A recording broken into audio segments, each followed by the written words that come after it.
What do you mean got get into left feet?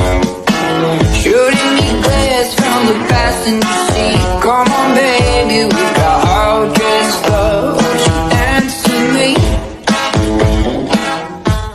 Magandang hapon sa inyong lahat. Ako si Slinger ko at ngayon ay magagawa tayo ng panayam tungkol sa wika. Kasama ko ngayon si Binibining Desian Pasquin.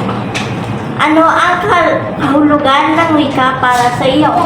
So, para sa akin, ang wika ay hindi lamang isang paraan ng pakikipag-usap, kundi ito rin ang kaluluwa ng ating kultura, kung saan dahil dito, maipapahayag natin ang ating saulubin, kaisipan at ang ating mga pangarap. Ito rin ay nagsisilbing tulay upang tayo ay makipag-usap at magkaintindihan kahit magkaiba man ang ating pinagmulan.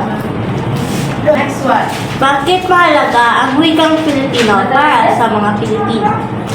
So, mahalaga ang wikang Pilipino para sa mga Pilipino dahil ito ay ang ating pambansang pagkakakilanlan at naging bahagi rin ito ng ating kultura at ng kasaysayan kung saan nagiging kilala ang mga Pilipino bilang isang Pilipino kahit sa amang dako ng mundo tayo matulog.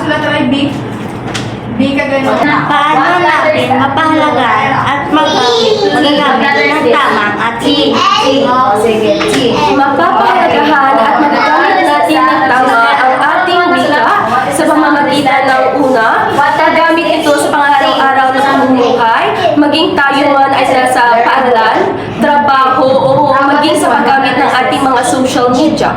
Pangalawa, ito ay paggamit sa wastong salita at pagbabaybay upang hindi mawala ang kagandahan at lalim ng mga kahulugan ng ating mga wika at higit sa lahat, ito ay ang pagtuturo ng wika sa susunod na henerasyon upang maipamana natin ito sa mga kabataan na mas bata sa atin. At dyan natatapos ang panayam kasama si Binibining Desian. Natutunan ko na ang wika ay mahalaga sa atin dahil ito ang ginagamit para makaunawaan tayo.